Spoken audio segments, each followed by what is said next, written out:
ರಾಜಕೀಯ ಉದ್ದೇಶಕ್ಕೆ ಧಾರ್ಮಿಕ ಸ್ಥಳಗಳನ್ನು ಬಳಸುವುದು ಸರಿಯಾದ ಕ್ರಮವಲ್ಲ ಎಂದು ತಿಳಿಸಿರುವ ಹೈಕೋರ್ಟ್, ಕಳೆದ ಲೋಕಸಭಾ ಚುನಾವಣೆ ವೇಳೆ ಶಿವಮೊಗ್ಗ ದೇವಸ್ಥಾನದಲ್ಲಿ ರಾಜಕೀಯ ಸಭೆ ನಡೆಸಿದ ಆರೋಪ ಸಂಬಂಧ ಮಾಜಿ ಉಪಮುಖ್ಯಮಂತ್ರಿ ಕೆಎಸ್ ಈಶ್ವರಪ್ಪ ಮತ್ತಿತರ ವಿರುದ್ಧದ ಪ್ರಕರಣಕ್ಕೆ ತಡೆ ನೀಡಲು ನಿರಾಕರಿಸಿದೆ.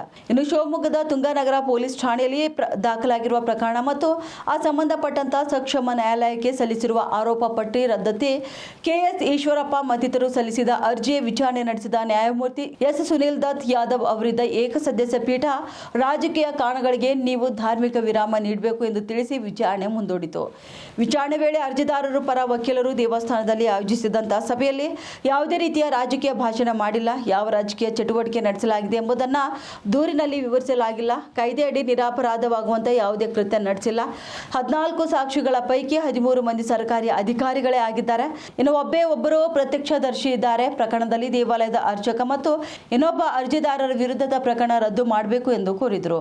ಸರ್ಕಾರದ ಪರ ವಕೀಲರು ದೇವಸ್ಥಾನದಲ್ಲಿ ಸಭೆ ನಡೆಸಲಾಗಿದ್ದು ಚುನಾವಣೆಯಲ್ಲಿ ಸ್ಪರ್ಧಿಸುವ ಸಂಬಂಧ ಚರ್ಚೆ ನಡೆಸಲಾಗಿದೆ. ಆದ್ದರಿಂದ ಧಾರ್ಮಿಕ ಸ್ಥಳಗಳ ತಡೆ ಕಾಯ್ದೆ ಅಡಿ ಪ್ರಕರಣ ದಾಖಲಿಸಿರುವುದು ಸರಿಯಾದ ಕ್ರಮವಾಗಿದೆ ಎಂದು ಪೀಠಕ್ಕೆ ವಿವರಣೆ ನೀಡಿದ್ದಾರೆ. ವಾದ ಆಲಿಸಿದ ಪೀಠ ವಿಚಾರಣೆಯನ್ನು ಸದ್ಯಕ್ಕೆ ಮುಂದೂಡಿತು.